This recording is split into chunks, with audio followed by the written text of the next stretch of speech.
Will the Cuban Missile Crisis repeat itself? Biden instead of Kennedy, Putin instead of Khrushchev, and Ukraine instead of Turkey. I just today heard something very shaking, unbelievable. Ukraine Zelensky asking the United States to have a preemptive nuclear strike on Russia.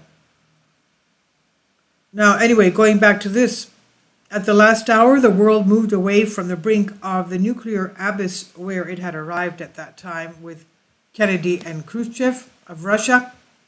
President Joe Biden, well, of course, Kennedy, had good advisors. Let's remember that.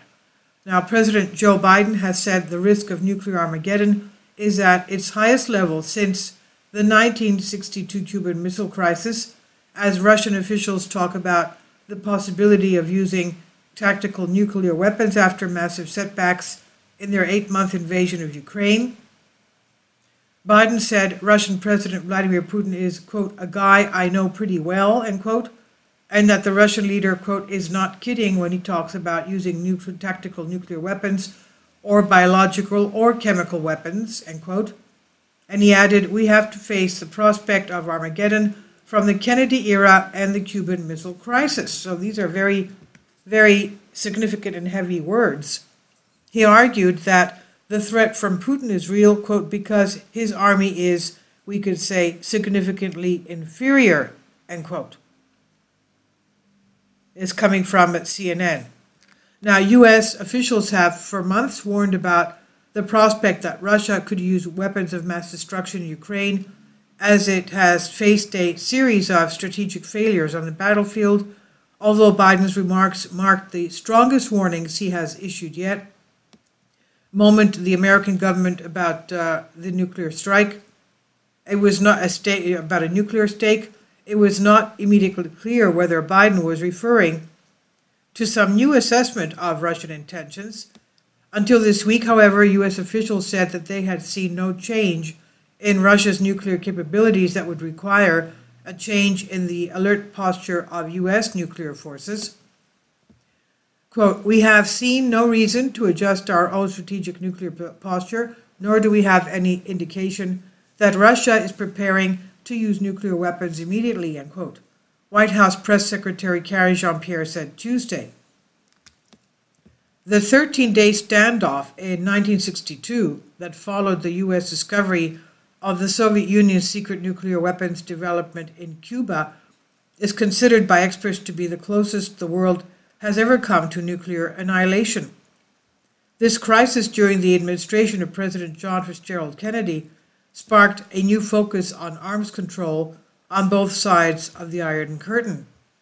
And what happened in 1962? The Cuban Missile Crisis was a 13-day standoff that occurred in October of 1962 between the U.S. and the Soviet Union because of Soviet ballistic missiles deployed in Cuba. This historic importance lies in the fact that it brought the two superpowers of the time very close to a nuclear war. The cause of the crisis was the installment of Soviet missiles with nuclear warheads on the territory of Cuba in the Bay of Pigs, an action that was a response to the installation of American nuclear missiles on the territory of Great Britain, Italy, and especially Turkey. Of course, just across the border from Ukraine, which was that time, of course, part of the Soviet Union. So the crisis began when a U-2 American spy plane photographed Cuba and revealed the existence of missile launch bases. Cuba, an aerial view showing the medium-range ballistic missiles field launch site number 2 at Sagua-La Grande, October 17, 1962, U.S. Air Force photo. On October 22nd, John Fitzgerald Kennedy, in his speech spoke of the danger of a global nuclear war and announced that the U.S. Navy would impose a naval blockade of Cuba, proceeding to confiscate weapons that Soviet ships would attempt to deliver to Cuba. The leader of the Soviet Union, Nikita Khrushchev, referred to a violation of international law by reciprocating the warnings and threats, asking the American leadership to withdraw proposing a mutual withdrawal of the USSR from Cuba and the USA from Asia and Europe. The UN Secretary General U Thant interviews personally sent messages to Kennedy and Khrushchev and meets with representatives of both sides.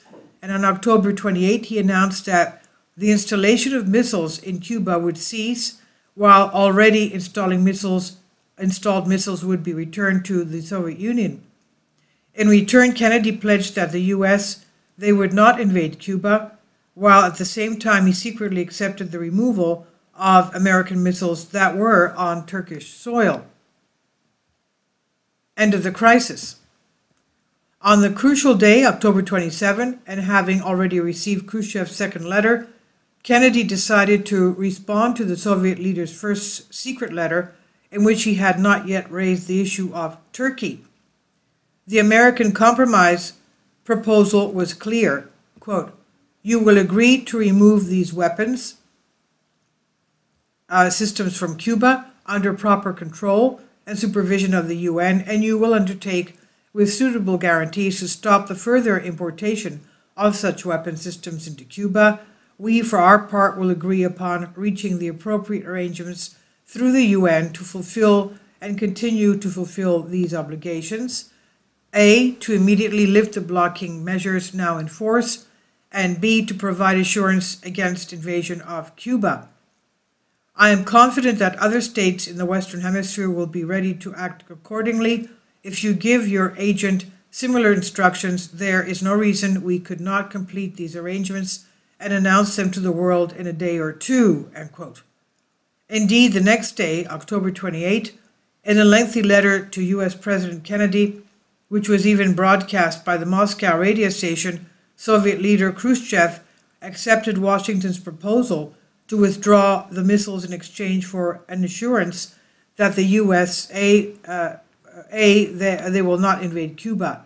Such was Kennedy's joy at the settlement of the crisis that he made the unusual move of replying to Khrushchev's message before he even received the official text of the letter, based only on the text heard over the Moscow radio station, even apologizing about the incident of the violation of Soviet airspace by the U-2 in Chakokta, and thus, even at the last hour, the world moved away from the brink of the nuclear abyss where it had arrived.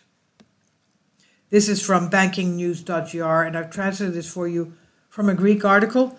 Please leave your comments. Thank you for your support. Kindly support my Patreon account. The daily posts are 5 videos daily, and they are totally different from what I have on my YouTube channel. Thank you so much for your support and that you find all my content so interesting. You'll find the Patreon account details in the description box below.